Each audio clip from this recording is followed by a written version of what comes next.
This is what Hull's attack distribution looked like, and it's one of the reasons they were able to cause United so many defensive problems despite having just 29% of the ball. Losing to a promoted side is a horrific result, but we did get a closer look at what Carrick might be looking to do with his attacking tactics, as United did dominate the ball. So we'll examine both sides of United's play.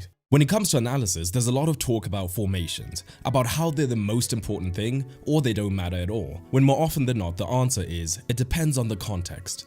In this encounter, shape did play a part, as United both deep and high up the pitch were looking to defend in a 4-4-2, with Fernandes alongside Cunha, and where you might have expected the Red Devils to come out guns blazing and trying to press high up the pitch, United were actually trying to do the exact opposite, and whenever possible they tried to remain solid, using their front two to tie up Hull's pivots, and giving their own pivots the freedom to patrol this area.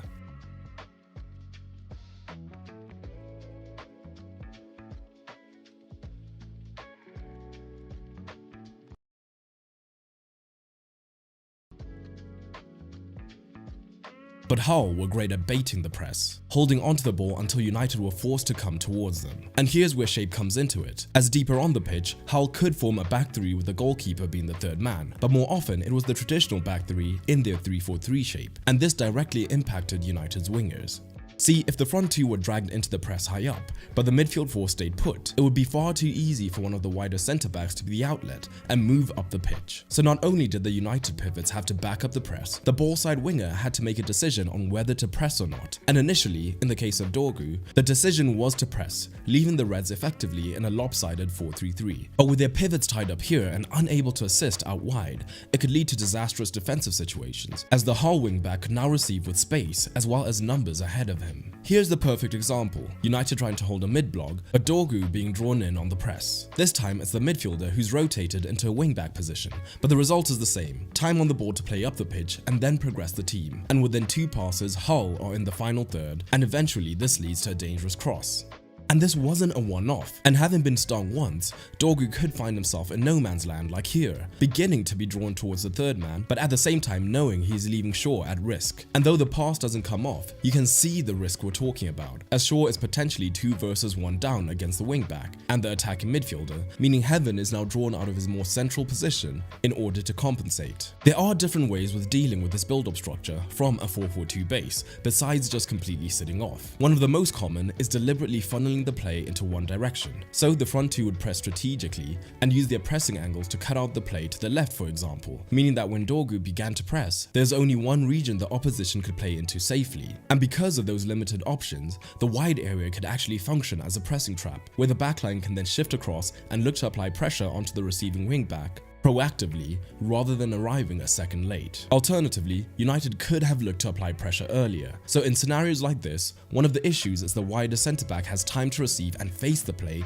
before the pressure arrives. Whereas imagine a scenario where the side has committed to pressing and Dorgu's press arrives as the man is receiving the ball. It would be much harder for the wider centre-back to play out, as he hasn't had the time to look up and assess his passing options. Comment down below any other ways you think they could have effectively handled this pressing problem. But the bulk of the play came, of course, with United on the ball, and it told us a lot about Carrick's approach for the upcoming season. Take a look at their average positions. It's hard to discern much, as it often is with the average positions, but in United's case, this was by design.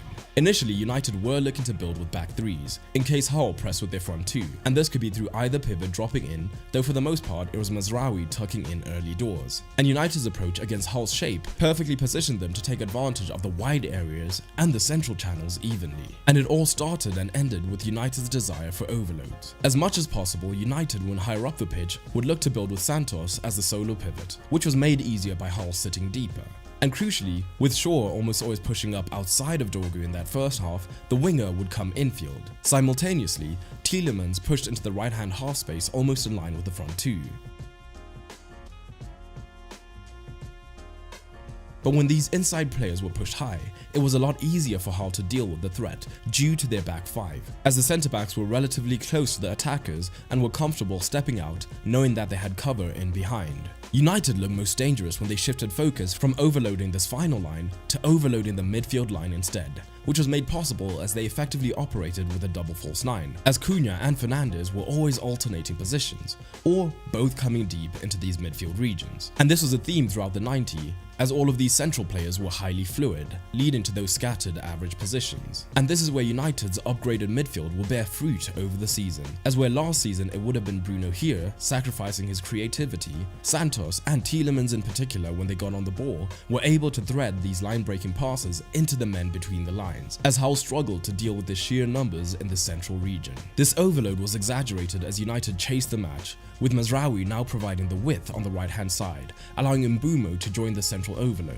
And oftentimes, with these two men preferring to drop deep, it was up to him or Dorgu to occupy the centre-backs and stop them from pushing out, as dynamic runs in behind were crucial for United, as they weren't afraid to go more direct with their passes in behind. The result was not just multiple line-breaking opportunities, but also a midfield that had close proximity in the central zone. And having so many players close together unlocks the potential for combinations, and we saw United were able to get into threatening positions like this repeatedly, but just couldn't make it count. And naturally, the overloads forced Hull to defend more compactly, mainly in a 5-4-1, and we saw United look to immediately switch to wide overloads, particularly down the right, again with the likes of Tielemans pushing into the wider regions. And Hull would have to drag their midfield across to deal with the threat. And here is where the dynamism of Dorgu came in handy, as despite Hull having a back five that could cover the entirety of the width, his arrowing runs meant the right wing back often found himself being sucked narrow, leaving space out wide for Shaw to receive the switch.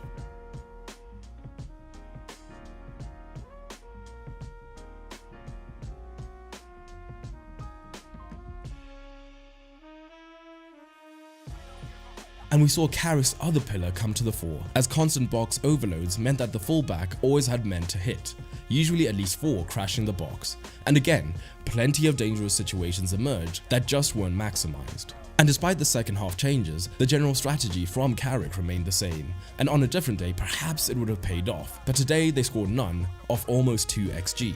Just before my final thoughts, it's a new season and the perfect time to up your tactical knowledge. If that sounds good, check out Football Fundamentals down in the description, which is my free 30-day program designed to teach you the fundamentals of tactical analysis. It's fair to say this was far from an ideal start from United, but I thought in possession there were positive signs for what might come further down the line as the side continues to gel. But I'm curious whether you agree and what you made of Carrick's side in the first game of the season. If you enjoyed this video, check out this one, examining the tactics of every post-Ferguson Manchester United manager. And don't forget to check out Football Fundamentals to up your tactical understanding ahead of the new season.